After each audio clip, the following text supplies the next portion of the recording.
Thank him for his goodness. Thank him for life. Blessed be your name, Lord. Thank him for the good things that are in your life. Thank him for your life. Thank him for your business, your family, your children. Give him praise. Father, we ask that this morning you teach us by your word and by your spirit. Bring each and every one to the place of wisdom and understanding. In Jesus' name we pray. Amen. You may be seated.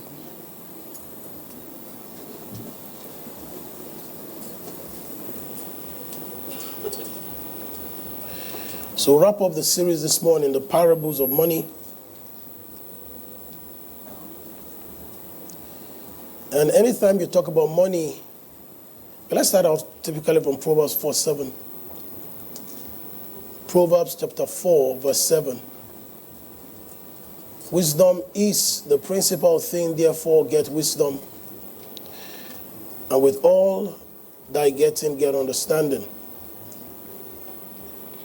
Jeremiah 3:15, and I will give you pastors according to mine heart, which shall feed you with knowledge and understanding. Hosea chapter 4, verse 6, my people are destroyed for lack of knowledge, because they hath rejected knowledge.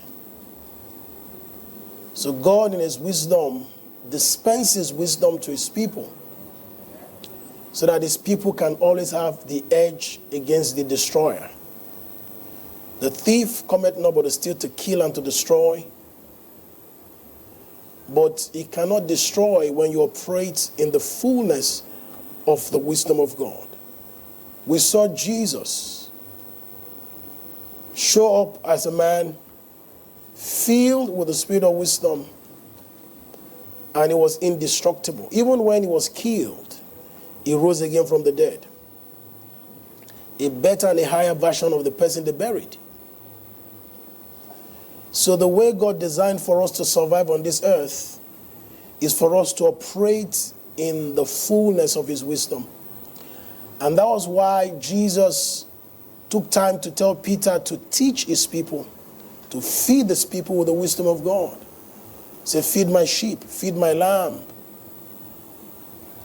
Because when you are not knowledgeable, you're vulnerable. And one area where the enemy holds the ace, as it were, is in the area of finances. Is in the area of money. It appears Satan is winning very well in that area. Poverty is a major tool in the hand of the devil.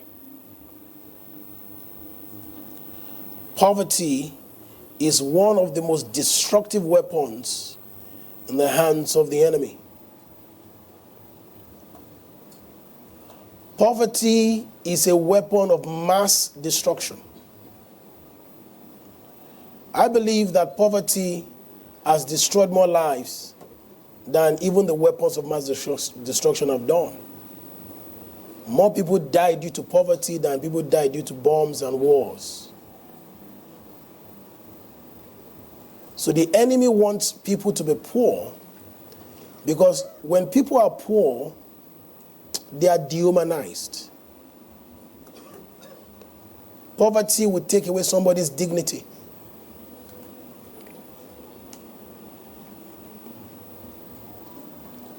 When you look in communities where people are poor, prevalent in such a place among the guys, the boys in those communities, crime.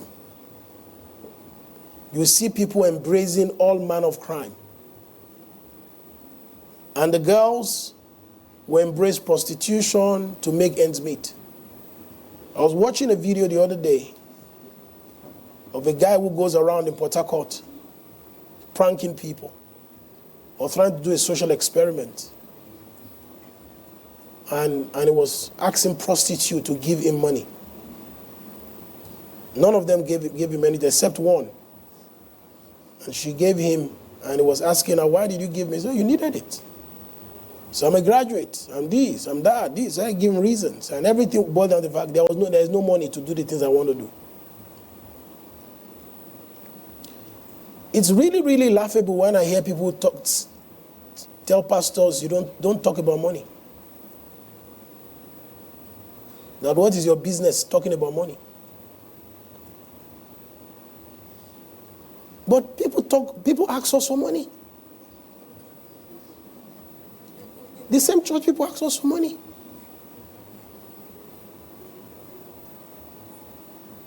So we need to teach people about money. How do they measure poverty? How is poverty measured? Most of us here work in development spaces. Poverty is measured in relation to money.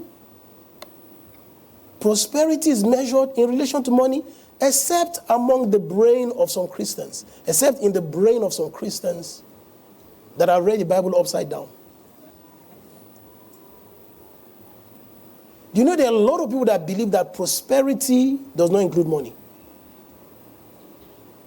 That when you teach money, you are materialistic.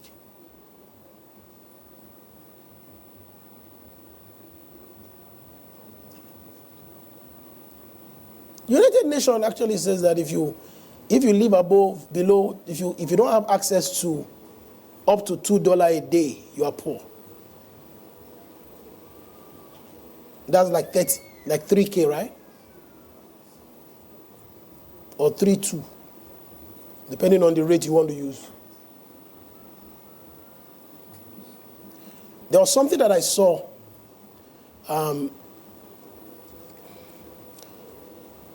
Let me look for it. Let me read exactly how they put it. It's one of those agencies, one of those financial agencies in the world. Right. I didn't get their name, but this is what it said. It said if you have $4,210, you're already richer than 50% of the world.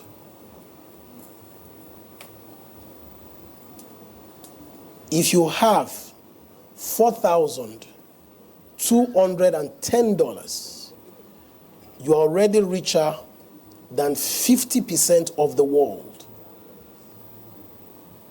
World, that's not just Nigeria now. So poverty is a global problem. It's a human problem. If you want to use this same parameter for Africa, I think it would be close to 90%. I think the bankers were saying that people that have more than 1 million in their bank balance are not up to 10%. 1 million. Serious problem.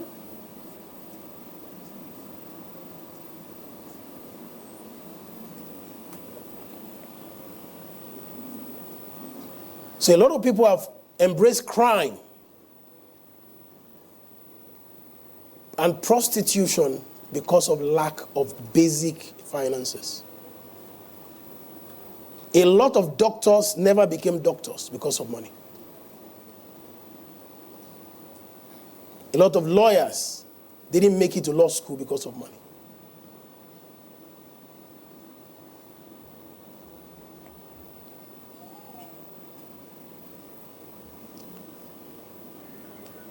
Poverty dehumanizes,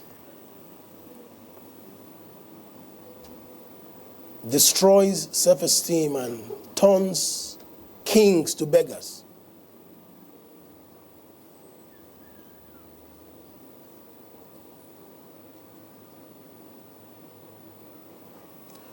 One of the most painful things that I heard my father say to me, he said, the kind of education I want to give to you is not what I gave to you, because I didn't have money.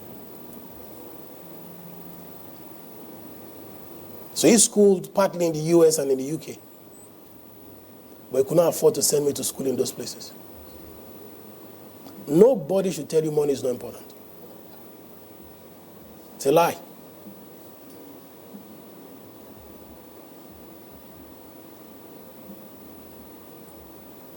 A lot of dreams are destroyed on the altar of poverty.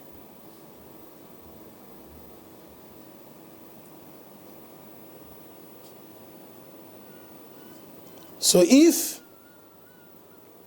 poverty is measured in relation to the amount of money you have access to, prosperity is measured in relation to the amount of money that you have. Nobody should tell me that prosperity in the Bible is otherwise.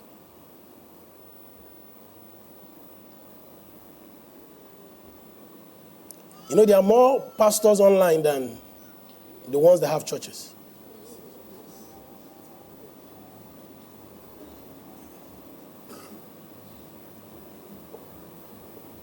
You know, the ring light.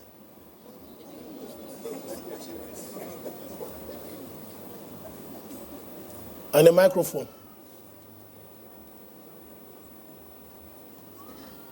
And you can type.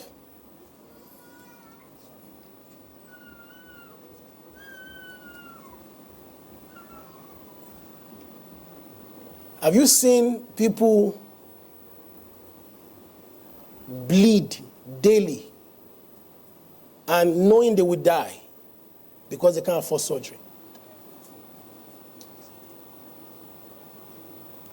Surgery, 150,000.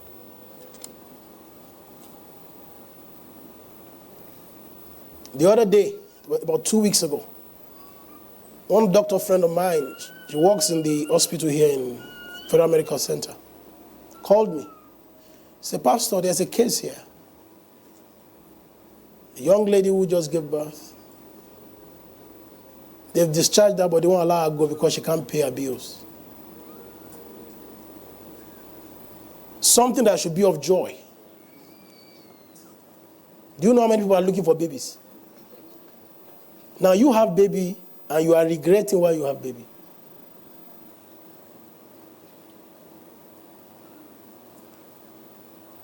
Another one, same hospital.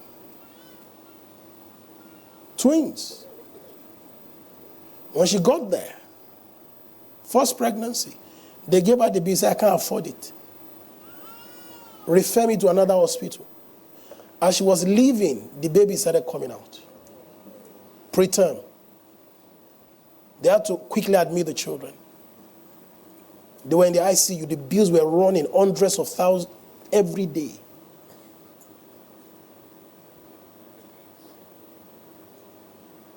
So I told the medical guys, go there, let's pay the bills. They were like, where did you people come from? I said, it's not important. Do you think they don't want to pay their bills? They don't have the money. Nobody wants to be poor. Do you know why? God never created us poor. Poverty came in at the fall. But the good news is this: prosperity re-entered at the cross. Jesus became poor that we through his poverty can become rich. And this riches extends to money.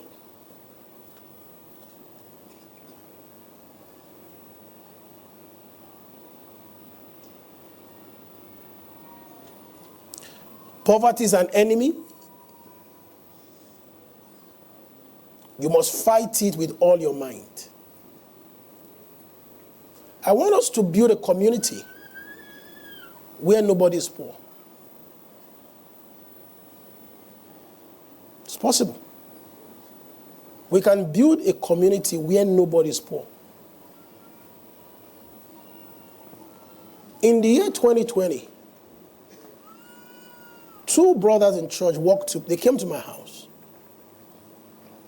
Said they wanted to buy land. Because I'm an estate surveyor, they wanted free consultancy. You can consult me free. Anything real estate. If you're a member of this church, free. I can give you my CV. Very solid. My CV is very solid. If I was still working in Jirita, I'll be a partner now. There's no way. I'll be a partner. So they came and said they wanted to buy land. So the land, they brought the papers. Okay.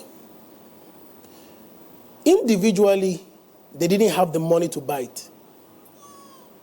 But collectively, they could. So 4 of them came together. They split the money into 4. And they were able to buy the land. Because what you really need is a house. Have you? So they bought the land and they built a terrace, 4 terraces. They're already living in the house now. If each of them were waiting to buy a land in Abuja, they would still be waiting.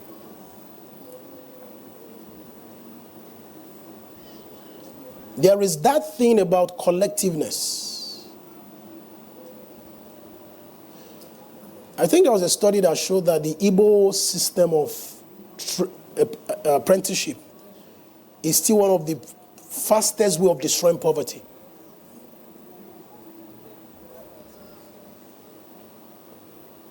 Do you see Igbo people saying, Igbo say they will not protest, have you? Am I right? Why would they want to protest? They are not hungry. Is hunger protest, have you? Head hunger. It is somebody who is hungry that will protest. If you are selling tiles, once the price of dollar goes up, you increase your price. Even if you just hear rumor that they've increased dollar, you increase it.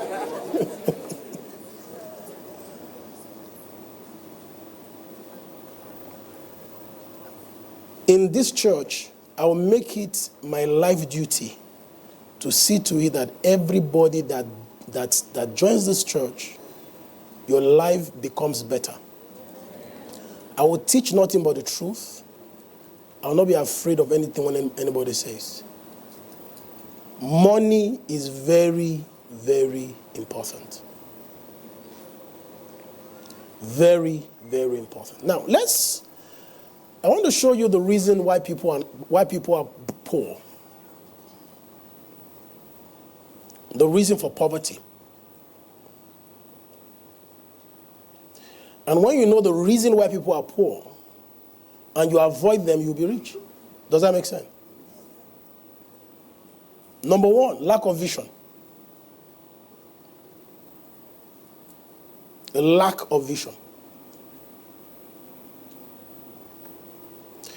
A lot of people are poor because they are blind. They are blind to opportunities. They are blind to the things that are meant for their prosperity.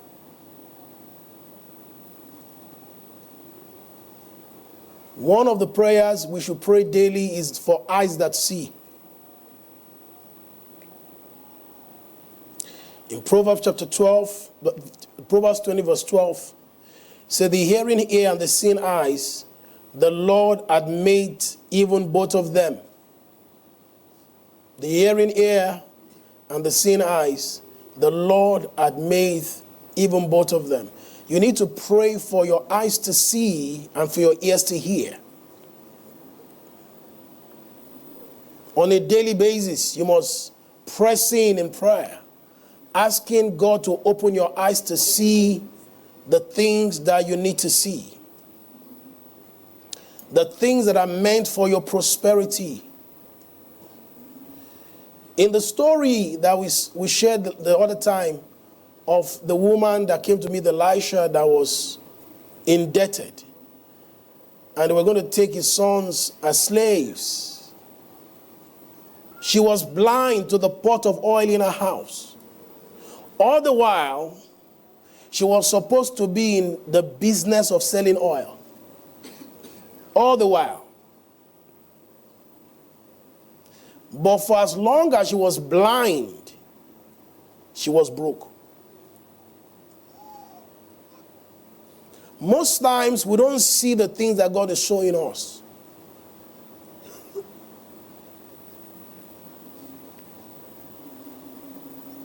You must pray for eyes that see.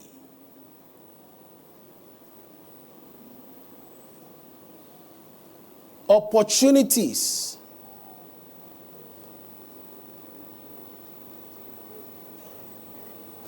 Our dear sister, where is she? Okay. She makes clothes now. She came to meet me the other time, and she was doing coding. She's going to do some training in coding.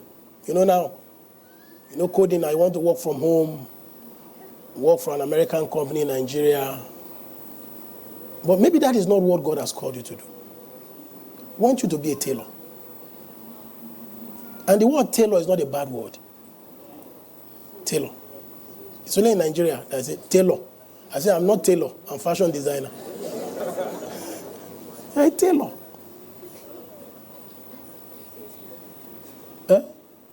Tailor. You see America, you see British tailors, they write it, tailor. British designers, they say tailor. They accept the name. Nigeria say no. Not tailor. You are a tailor.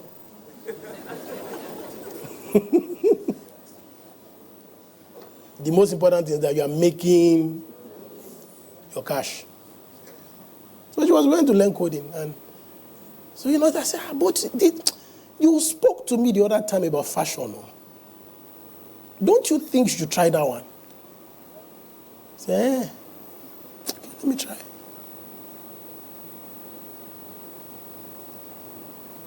So it's hot now. You would think she has been sewing for 10 years. The kind of business she's doing is not up to a year now. You would think she's been doing it for 10 years. The volume that she does. Just seeing what God wants you to do and doing it, you start cleaning out.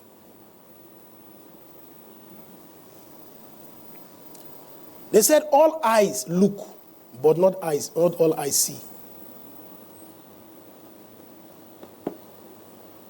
Miles Monroe told the story of two boys that went to India, to Calcutta, India for holiday. These American students carry their backpack, and they were traveling from place to place. So they went to Calcutta. Calcutta at the time, maybe till now, but at the time, was the headquarters of poverty in the world. It was the example that they used to give to us then in school of what they call urban squalor. When you go and borrow a lot of courses. I studied essay management. So in essay management, you are forced to go and study a lot of other people's courses. And not just to borrow, you go and borrow their core courses. You go to town planning, borrow their core courses. Go to economics, borrow their core courses. But it will be two digit for you. Go to law. So at times, you don't know if I'm a lawyer or architect.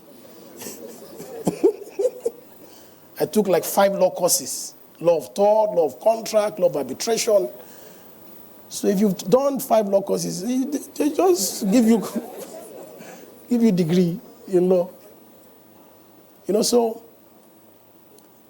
So Calcutta then they used to use it just in school. How slums operate. So the poorest people were living there.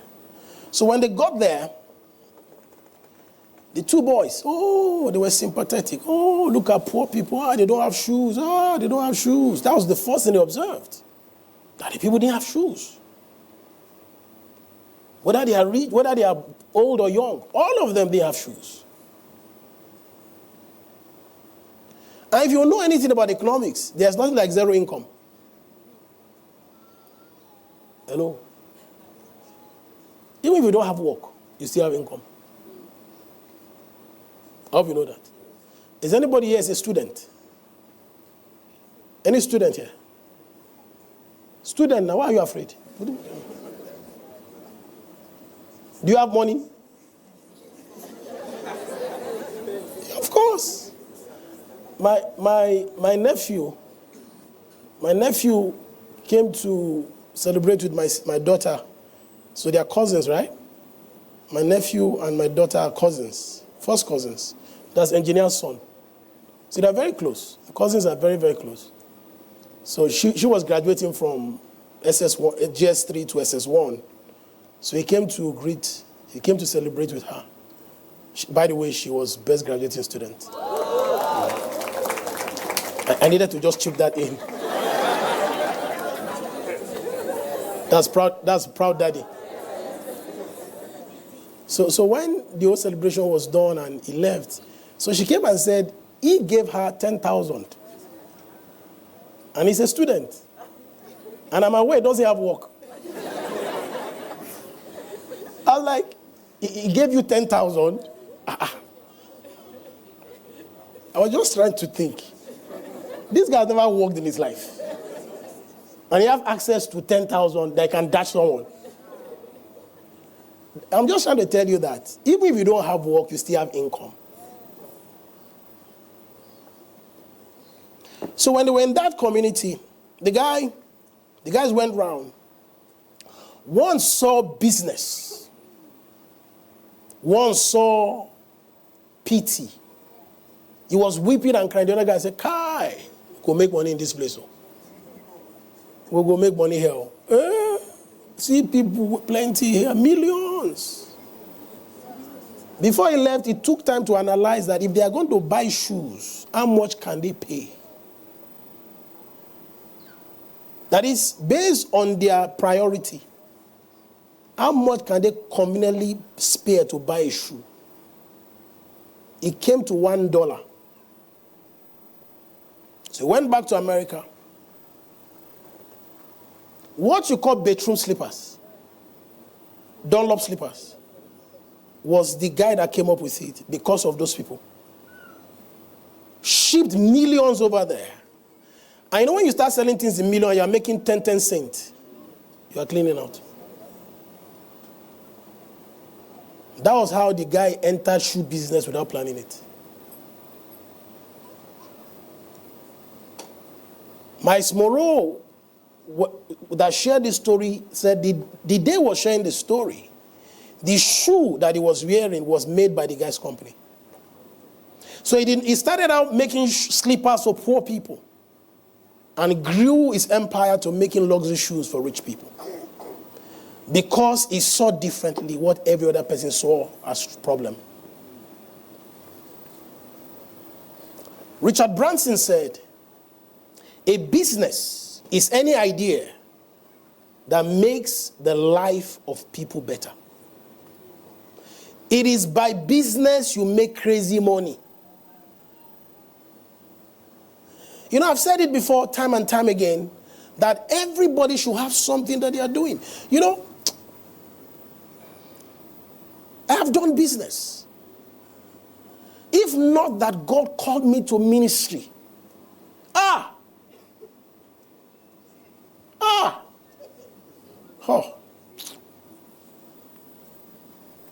If not that I'm called to ministry. The last 4 years, so I did some business and everybody that knew me knew that I can teach this thing. But I've put it aside.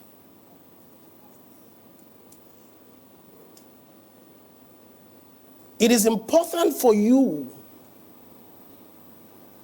to have a vision for your life. Don't be blind.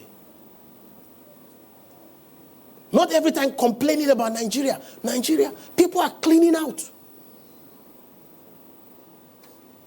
People are cleaning out in the same Nigeria you are complaining. Every problem that you see is an opportunity to make money. Look for problems you can solve for people. Tell God to open your eyes to the solutions to the solutions of the problems that people have.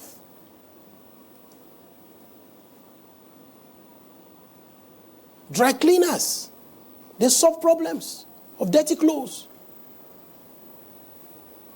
Barbers, they solve problems. What problem are you solving? Pray for seeing eyes. When you are too blind and you don't see any problem you can solve, then there's every chance that you remain poor. Number 2, laziness. Second reason why people are poor is because of laziness.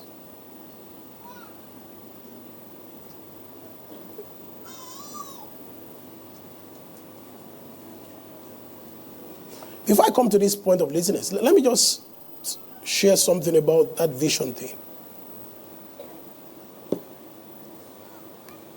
One of the guys in church here, God has really prospered him, was a consultant. One of the consultant, you know, there's this thing about just being a consultant. You know that word consultant, there's a ring to it. We are very careful of our brand. Consultant. What's a consultant?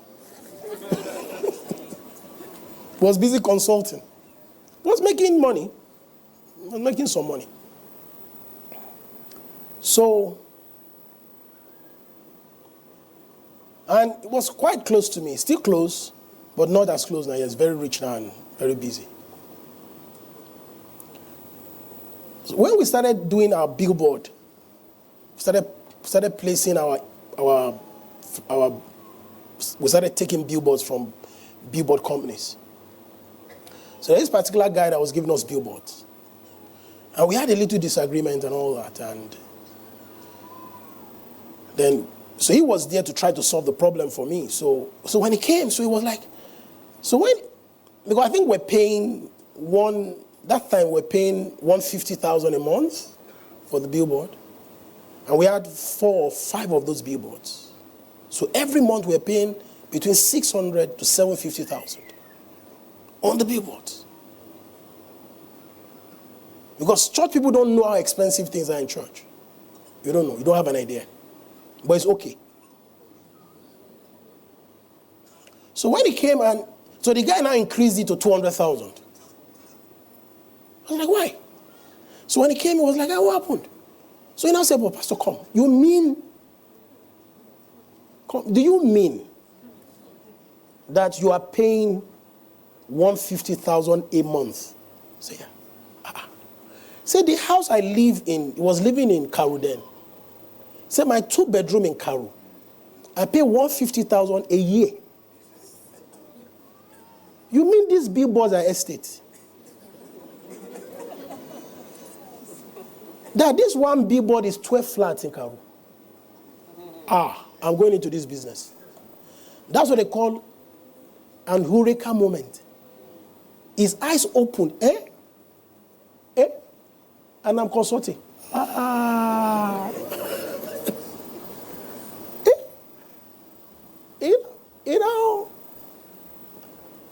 He went to, of course, one of the guys in church who already did the exams, he had gotten the certification to practice. I called him, we sat together, that one told him how the procedure, he went and wrote the exams, he's very smart, he passed, did everything, got his license. He's one of the biggest in the country now. One of his boards, I think in Banex, has been tied down for 10 years.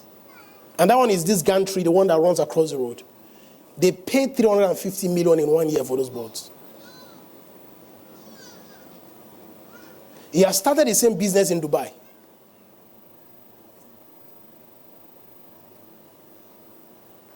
From that business, he took like 300 and something million and built a factory. Everything began because his eyes opened. That consulting is not enough. Nobody says you should not do what you are doing. But is there another thing you can do in addition to what you are doing? That additional thing can even make more money for you than you even know. A lot of you are doing the things you are passionate about. Passion does not translate to money. Are you hearing me? When my daddy was telling me to take welding serious, I didn't hear him. Welding. My cousin took it very serious. He was living with, he was the only one that embraced welding. My father taught him the trade. He's a welder now with Chevron. Chevron. He's welding with Chevron because you are so.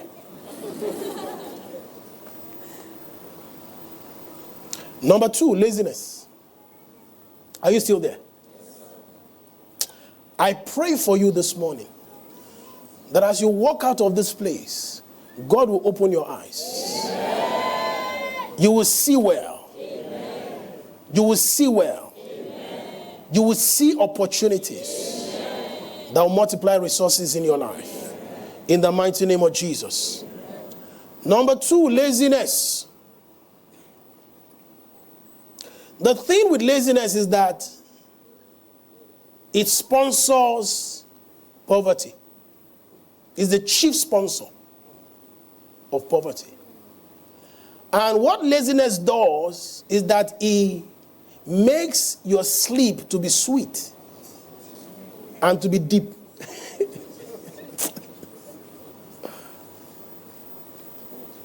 You sleep like lazy. Anybody you don't see in church today, then that was a group. Once they just hear thunder, grrr, au revoir. That's why you see that church is counting today. Once it starts raining around 3, 4 a.m., says online we are doing today, we are doing online. Church on the bed.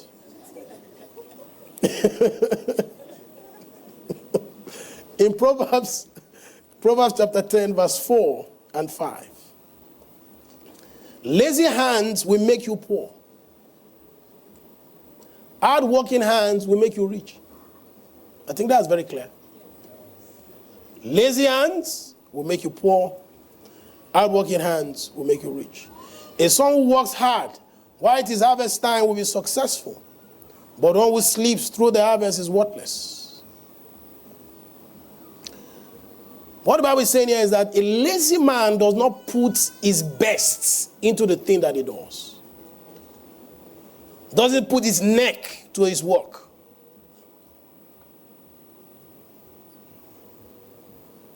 Is half-hearted. Doesn't do the things he ought to do well. The Bible says that whatsoever your hand findeth to do, do it well. And you learn this thing even as a student. As a student, be a good student. Anything that you're doing, just give your best to it.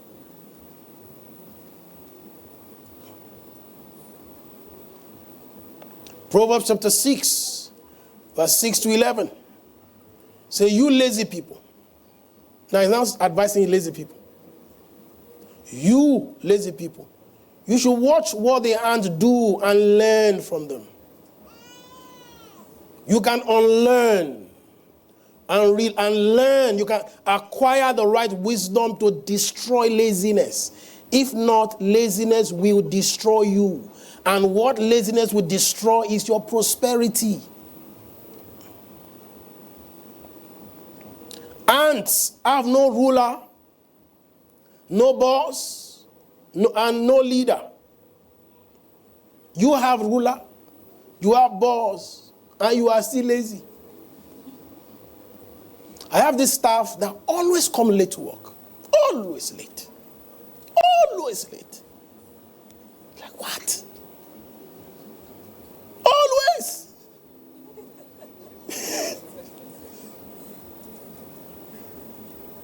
How can only you be a chronic latecomer? So I had to warn her. Said, if you continue like this, you will be sacked. Since I've sacked the first person, I'm not afraid to sack again.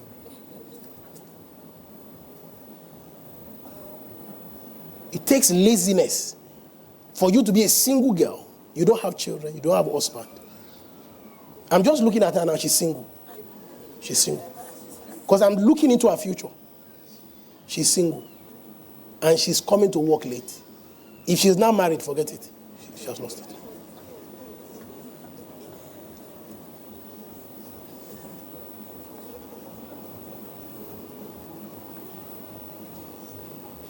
You have no ruler, no boss, no leader. But in the summer, ants gather all their food and save it.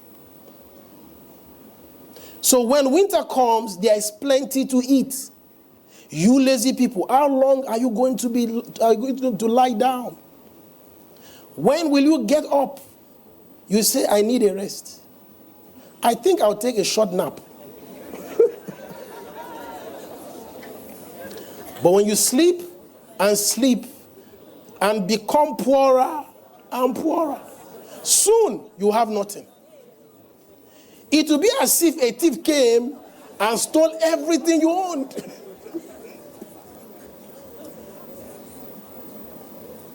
Have you seen those village burglary that they will enter somebody's house and carry everything the person has? Including the pot with the soup inside, they'll carry everything.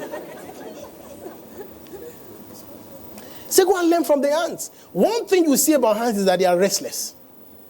Always. And they are not just busy, they are busy doing something.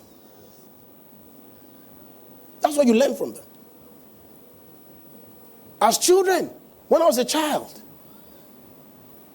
used to study the soldier ants. You see them picking crumbs of bread. Sardine, when we used to eat sardine. Do they still eat sardines, eh? How much is sardine now? Huh? 1, 2. I don't even think the sardine is even sardine again. The fish has shrunk. Those are when they open sardine for you. It is full. They even put jara inside. We even eat enough. All the ants in the area are enjoying. The crumbs will fall down, the bread crumb and the sardine crumbs. You see the ants, they pick them up. They gather them. They are looking for what to eat. And they are always mindful of the future. There is this thing about being futuristic that affects the way you behave now.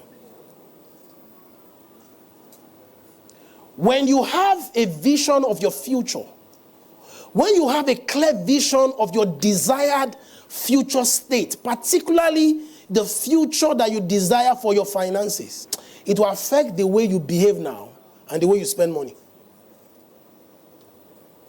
If you ask people that are building houses or that have built houses, once you are building a house, the way you see money changes.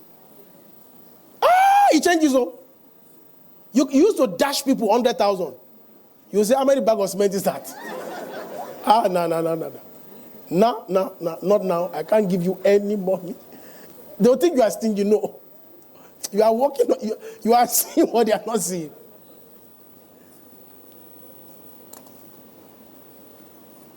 So the ants, because they are thinking about winter, because during winter there's cold, everywhere is frozen, they can't come out. So during summer, they give their best. Now that you are young, this is the best time to work for the future. So that you don't beg your children when you are old.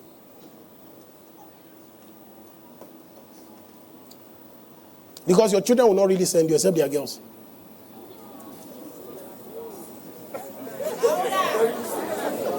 Is the truth. There are very, very few guys that care for their very few guys.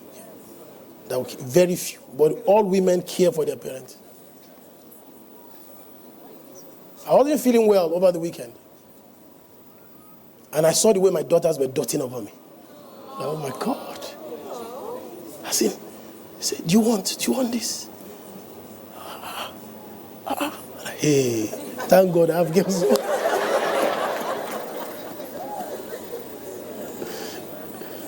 Praise the name of the Lord. Laziness will cast you into deep sleep. That sleep that will make opportunity slip away. That sleep that will make you sleep when you should be awake. You see, when you have a dream, it makes you stay awake to achieve them. Yes, you can get it in your sleep, but when the dream is strong enough, you will stay awake. This morning at about 2 a.m., I was chatting. Bishop Fredado sent me a message. And I replied him. He said, some people don't sleep. I said, we are plenty, sir. There was one morning around 4 a.m., Pastor, you just sent me a message. Meet me at the airport by 7 a.m. Yes, sir. If I was sleeping. So he expects you to be awake. They said, Bishop Ogidigbo, if you are a state pastor in their ministry, if he calls your phone and it rings, you don't pick, and he doesn't call around 8, 9. He calls like 2 a.m., 3 a.m. If he calls and the phone rings and it rings out, they are removing you from that place. Say you are sleeping.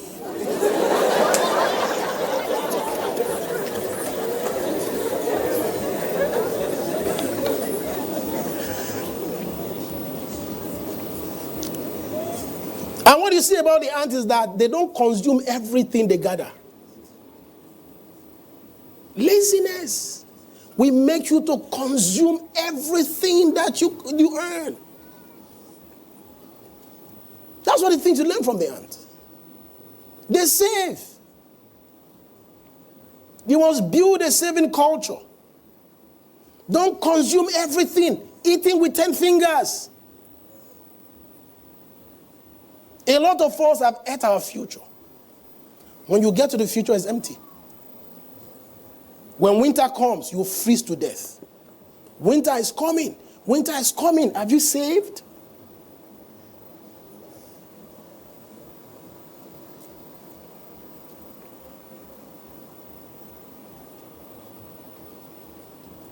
And lazy people sleep a lot.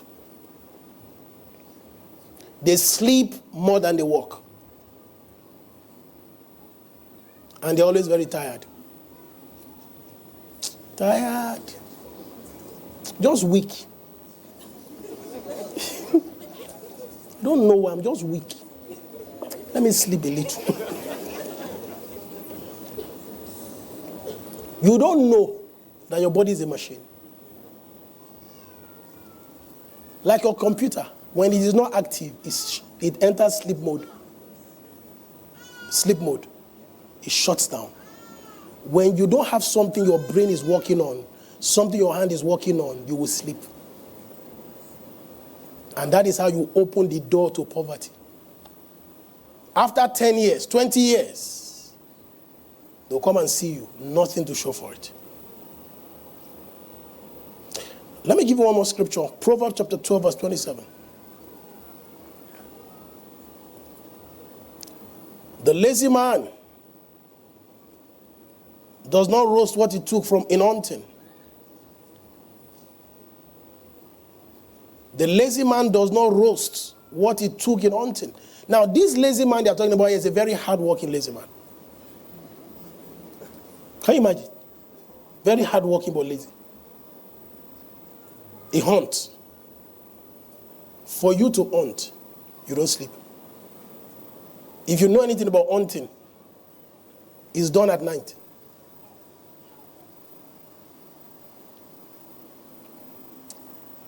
My father sent me to live with my uncle, his only brother. When I think it was 5 to 6, I was going to 6 years. I lived there for about 18 months or so. Those 18 months, the things I learned. As a 6-year-old, I used to follow him to hunt. We go into the bush. Because I was the oldest boy in the, I was the most senior child. Hey, you have to be a man. Let's go. Around 12 midnight till 5. That's when you see games, antelopes, buffaloes, water buffaloes. Shoot them. So you can work very hard. If you don't roast what you caught from your hunting, you are lazy. That's sophisticated laziness. Hard-working laziness. Hard-working, not seeing something through. Not completing something. You write songs. You don't record it. I have songs.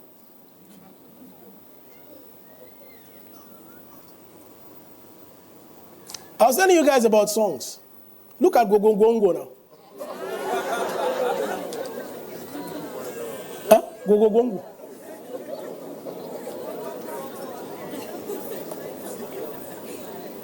The man wrote the song. Roasted the song. I don't think he even made money from the song. But after some time,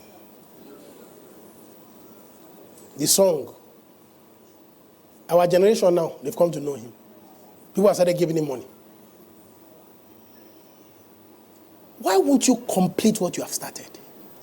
You wrote a novel. It's still a manuscript. You'll be broke. Just imagine Harry Potter wasn't published. You know Harry Potter? Although it's witchcraft that is inside. Forget the fact that it's witchcraft. But the fact that she wrote the book and she went through the process of getting it published. And they turned it to a movie. She became a billionaire. Before this time, she was poor. There are things that God has given to you that you've not roasted.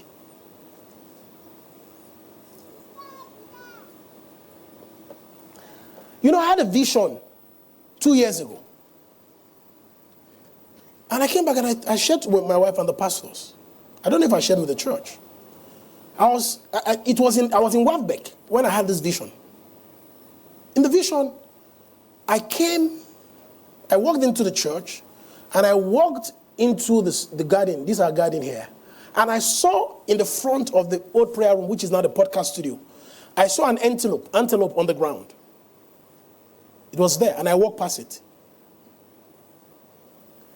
Then, I was like, they've not roasted this antelope. But somebody should roast it.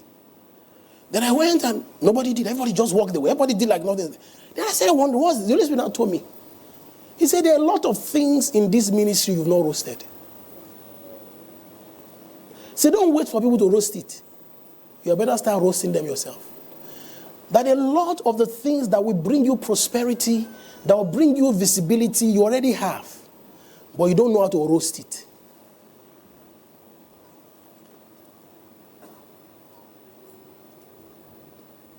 In the last 2 months, we just started editing our messages a little bit. It's part of roasting. What we're trying to do also now is to turn some of them to books. Because there are people that all they want to do is to read books. Because I look at my friend Arome Osai. He has a lot of books. His books are his messages that they just transcribe. I also want, for a long time, they've been telling me, transcribe your message too. You're a lazy pastor too, if you don't roast your messages. You have to roast it. You don't know the one that will blow.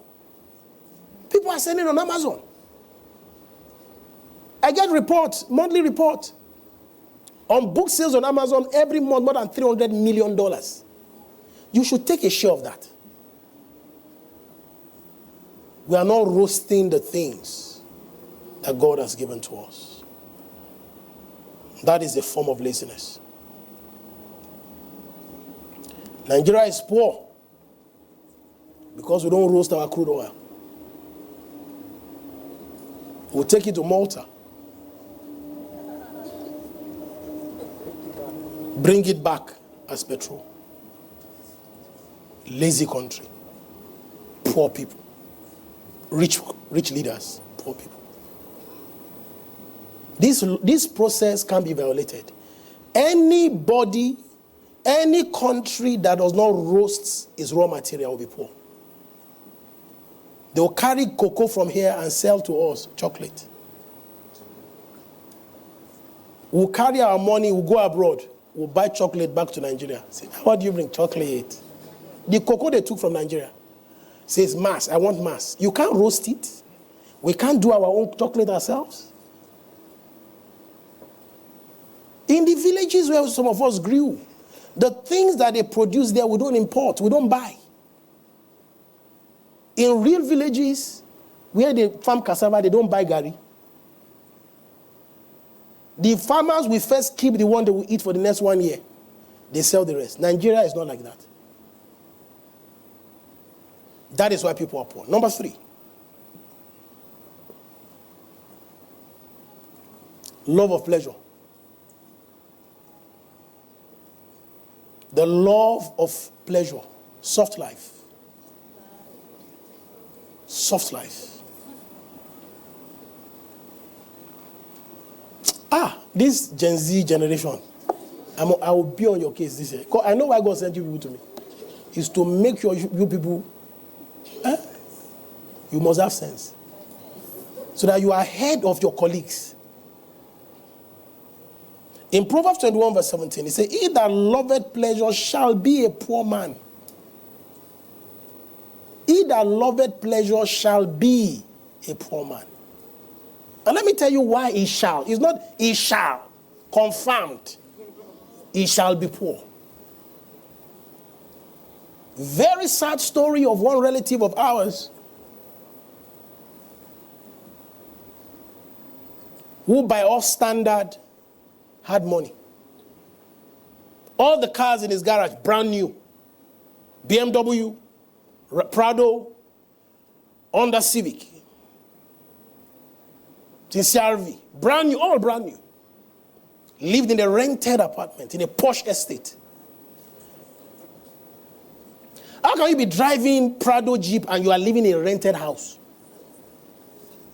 Because you want to live in a particular address. You need to be addressed. Your foolishness needs to be addressed. Every holiday, summer.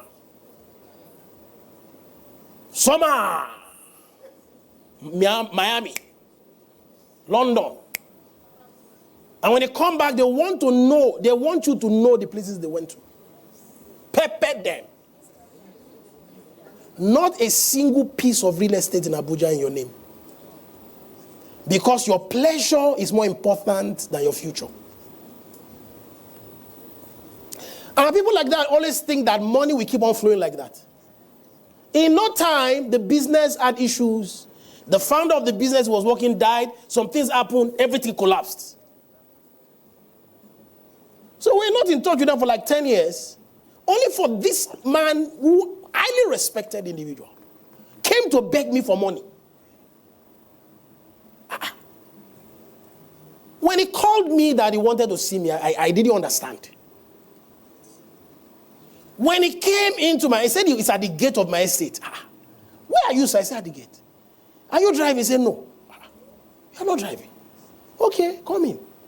So I went there, got when I started talking with him, like, what? How can you have so much money? But I now checked. Pleasure. Eating out. Eating out. Let's eat out. Clubbing. Point and key.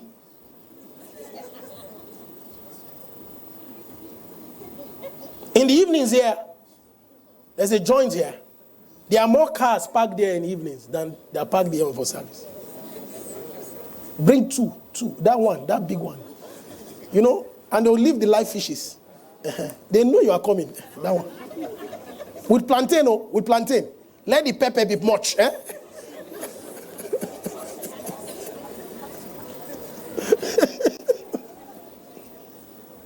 Is your mansion in Asaba you are eating?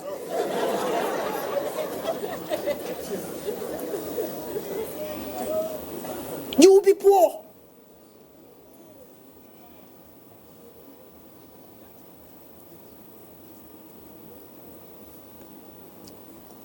It is important that you understand that you must delay gratification.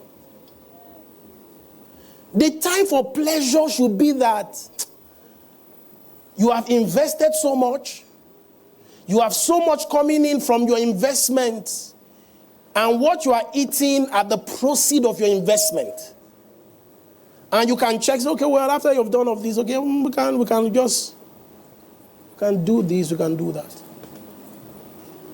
Please play that video for me. I want to show you a video of some woman whose story Warren Buffett shared. A woman who landed in Seattle in 1917, couldn't speak a word of English, had a tag around her neck, spent 20 years saving money. She sold used clothing to do it. And by 1937, after 20 years, she'd saved $2,500. She went to Chicago. Her dream had always been to open a furniture store. And this woman who had never gone to school one day in her life, with $2,500, she built a business, which she sold to me in 1983 for $60 million approximately, and which did $1.5 billion worth of business last year. One further fact about her, she could not read or write. And she went into a furniture business, and she didn't bring anything in unique in furniture, but she brought a determination to succeed. Praise God. You see this man that I just played this video for you, people pay millions to hear him. Millions.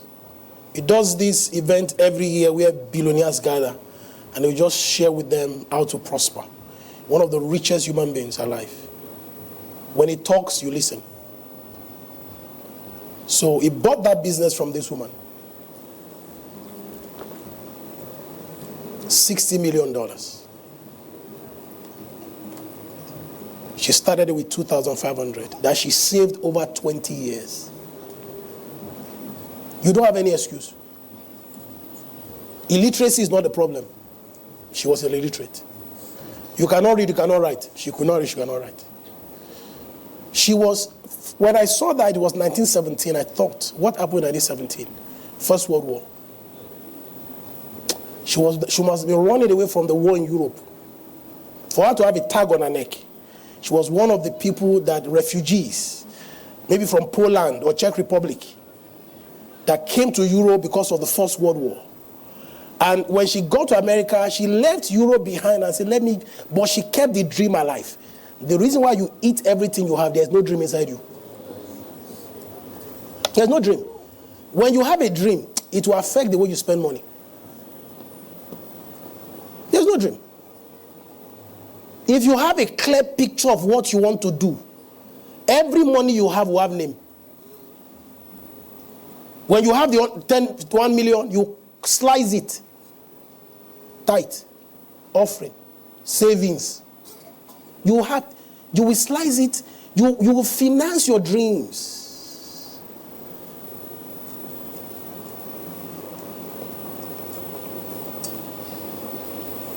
Lovers of pleasure. When a man loves pleasure, he will be poor. And the reason why a lot of people indulge in this kind of lifestyle is that they want people to think that they are rich. They want people to think that there's pressure. Pressure. You see someone taking picture with a car that is not his own. Pressure. There's so much pressure. People that have cars don't snap pictures with them. People that have cars don't take pictures with them. And when you see people who have plenty cars and you see them taking pictures with them, those ones, they don't have any sense. You come and see my collection of cars. You think cars are assets? Cars are not assets.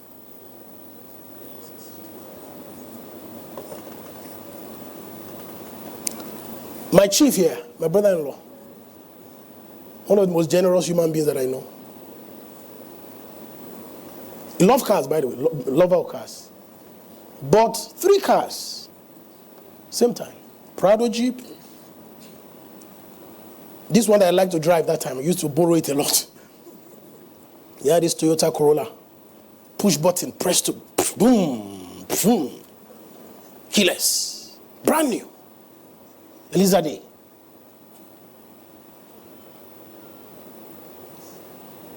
First settle the cars. Okay, let's go and buy land. Let's go and buy land, oh chief. You have bought your car. Let's go and buy land. We bought a house, we bought land. You see that Prado is sport. The Prado. Very expensive Prado. Bought from Dubai. Imported from Dubai. When it landed from Dubai, called me. They brought the Prado. I entered. Hey, car, this car is a good car. Oh, we drove it. Because, car give you status symbol. It's good.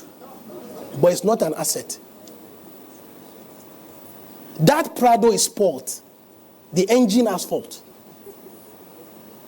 That land, the land he bought, if he had not even built anything on the land, let's say the land was just sitting there and rain is falling on it.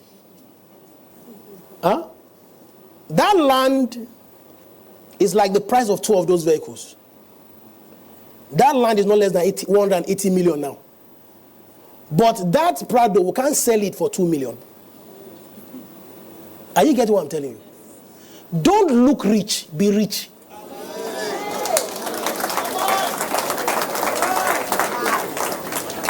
Be rich. Don't look rich, oh. People should not think you are rich, oh. Don't put pressure on yourself so that they think you are rich. And you are not rich.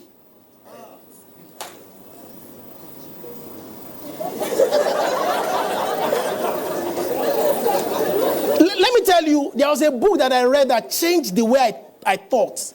The Millionaire Next Door. In that book, they will tell you that the people that have money, they run bakeries. They drive truck. They don't owe anybody money. They have $2 million in their bank account. But those bankers who are shining with smart suits, this is borrowed money. Oh.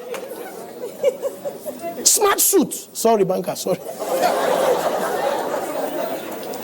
My brother works in the bank. He said, Pastor, don't mind them. Oh. He said, most of us now loan, they cover also.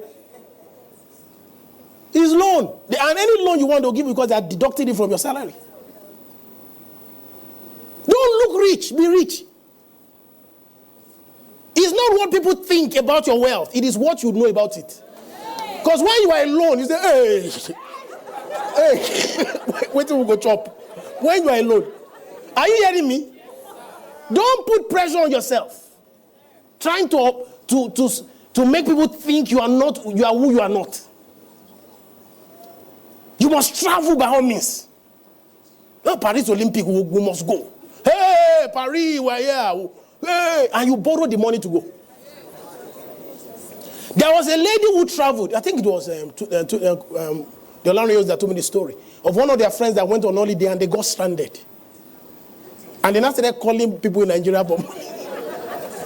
You want to look rich, and you have not reached that level.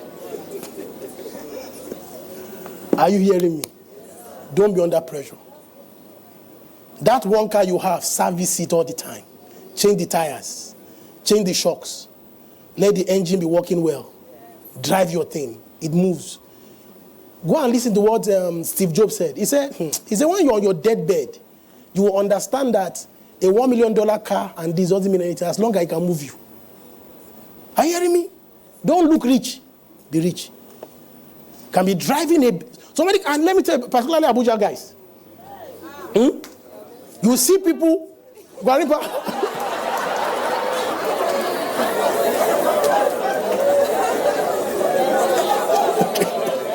I didn't call Guarimpa, I just heard somebody say it. They wear smart kaftan, solid leather shoe, strong perfume, no money. The car is not their own. The shoe is not their own. The only thing that is their own is their face and their body.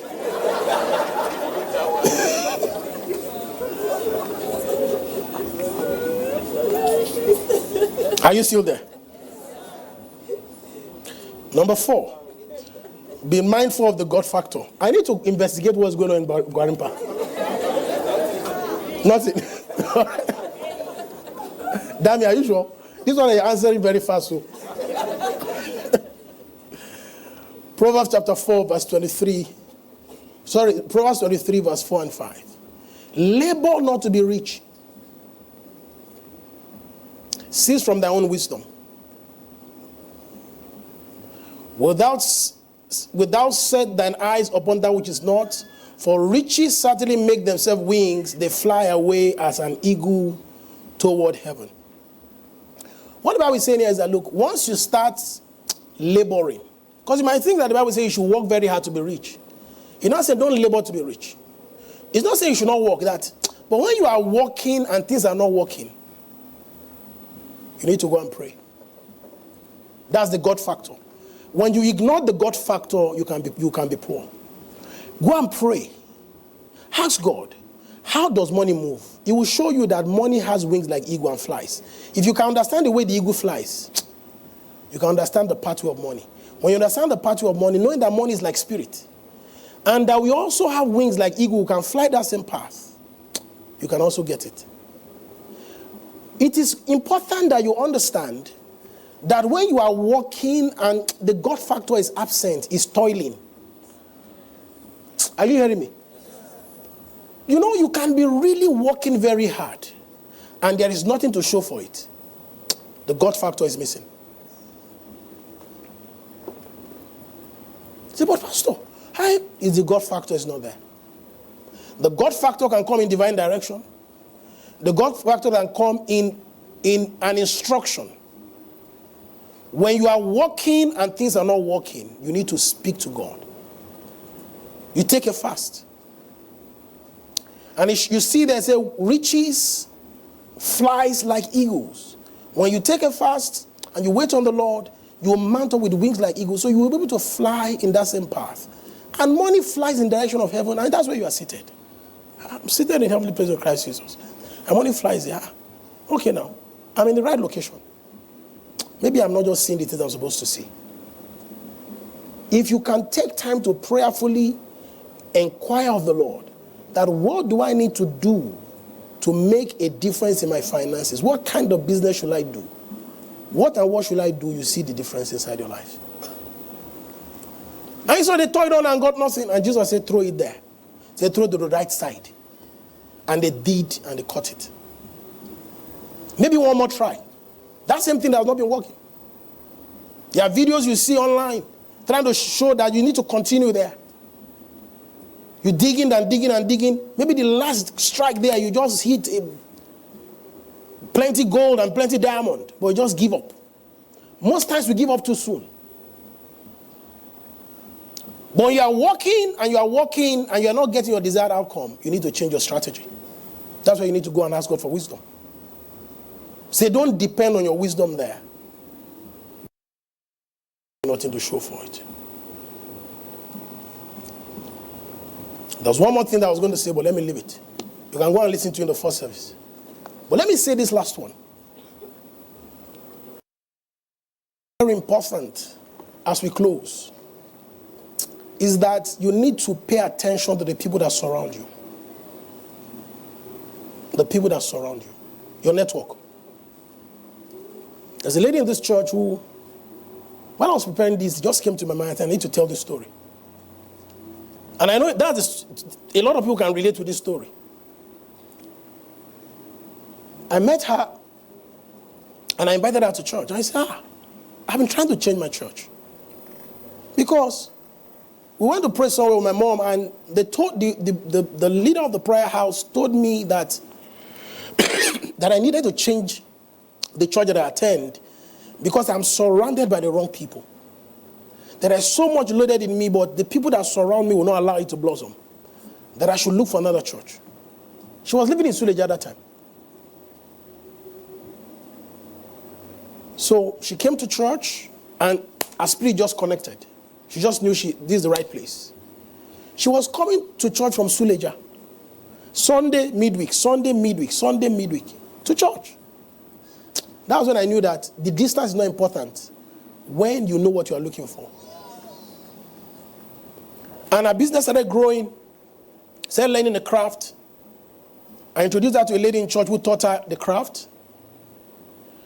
Then she started a business by herself. When she started saving, she wanted to go and get a job. I said, no, don't get a job. Start your own business yourself. I mentored her. Start your business yourself. She did for a while. When she was able to save a little money, she came and rented a house in front of my house. Say, I want to be living close to you so that anytime I can run across and seek counsel. From there, business started growing. Went to rent a bigger apartment. And the rest just succeeded.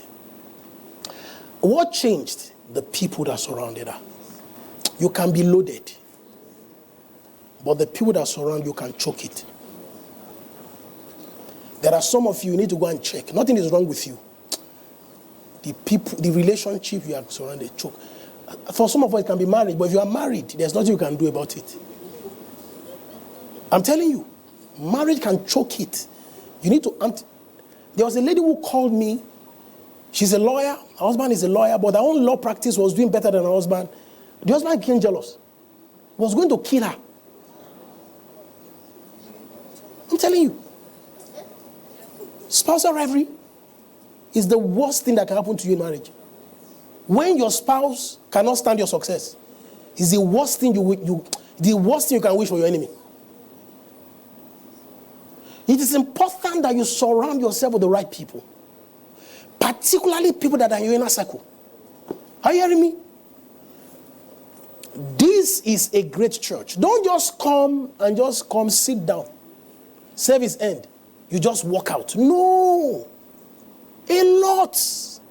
If I bring the microphone and I say, let me call out a few people, let them come and share their story of how just being in a church like this have turned their lives around.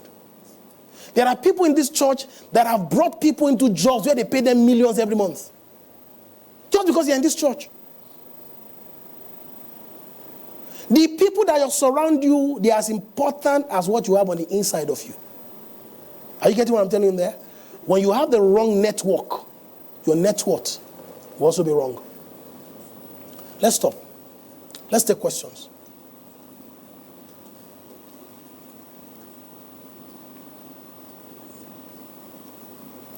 I'm an expert in my field, but I cannot keep a job.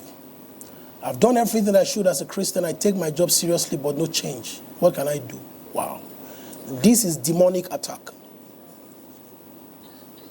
This is demonic. It's witchcraft. You are dealing with witchcraft. You can't be using brain here. You have to come and join shift prayer. I'm telling you, witchcraft. This one is witchcraft. Witchcraft. You pray. You pray with all your mouth. Your mouth will be hot. You know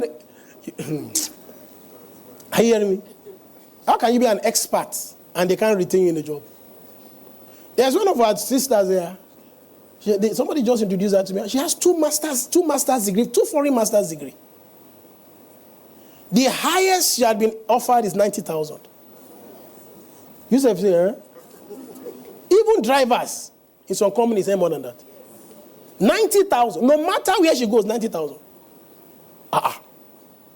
Interview upon interview upon interview upon interview. We have to start praying. So there's a ceiling. They put a ceiling on her head. We have to break it. So she eventually got the job that was paying her 300 and something, 400K. I said, no, I don't want this one. I want the restoration of all the ones you have lost. I refuse. I'm happy for this 400,000 a month, but I want restoration. The salaries you ought to have earned since you've not been gotten, we must restore them. She now got another job that was paying more than 5 million a month. I said, it's prayer. Not that you're not be saying, I'm an expert in my field and nothing else. It's prayer. You shout, Jesus.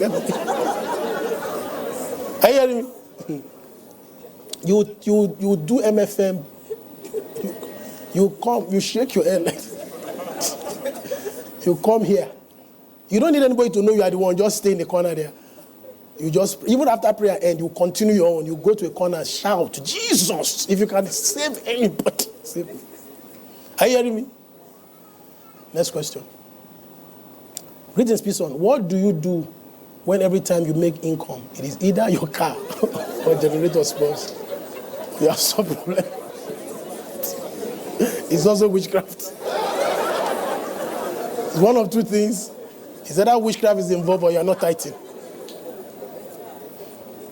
You know, when we say tithe, people think that, perhaps, I will never join the bandwagon to say tithing is not of God.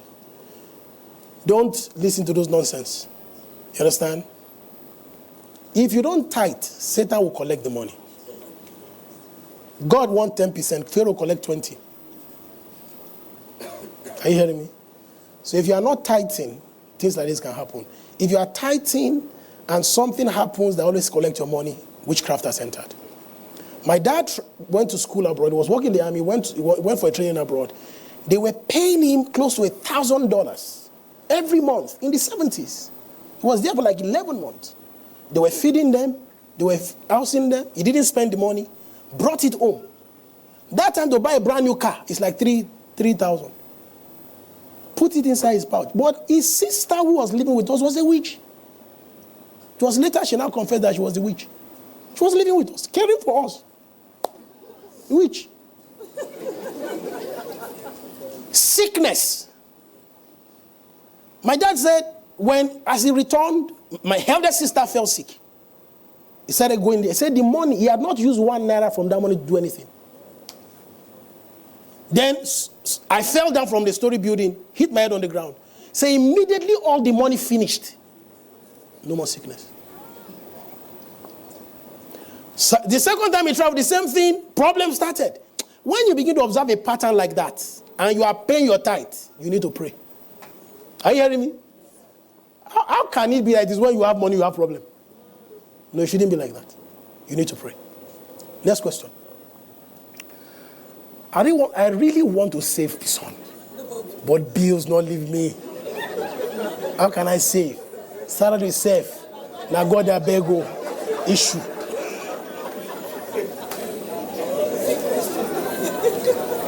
He not rich, still safe. Are you hearing me? Money not the rich. What you need to cultivate is a culture, a lifestyle. If you think you will start saving when you are rich, you will shock you. You have already trained yourself not to save. You start learning to save when you don't have. You see, becoming wealthy is a craft. It's a skill set. The number one requirement is that you must have the ability to accumulate money. And you start when you have little. You learn it. Are you hearing me? So you must save. If the money not rich, save.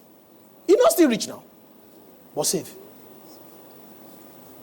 There is no excuse. When you have your money, go and read this book. Okay, I think I should recommend 2 books. I recommended Gloria Next Door. Read The Richest Man in Babylon. You see there, you must pay yourself. That paying yourself is a savings that you keep somewhere. When the money accumulates, you now convert it to an asset. Your savings account is not to be spent. It's only in Nigeria you go to the salon or you go to the supermarket and say savings or current. They should not be asking if all of us know what a savings account is. A savings account is an account where money is saved. A current account is an account where money is spent from. But savings or current? I go savings. No, you shouldn't be like that. You save it. When the money gets to a point and you cannot convert it to an asset, your savings must not be spent on consumptions. You don't spend you only convert it from cash to asset. For example now, if you want to buy land, I have information for you. Go and buy land in Karishi. I've told you, I won't say more than that. You know Karishi, Orozo side. Go and buy land there. If you know anybody selling land,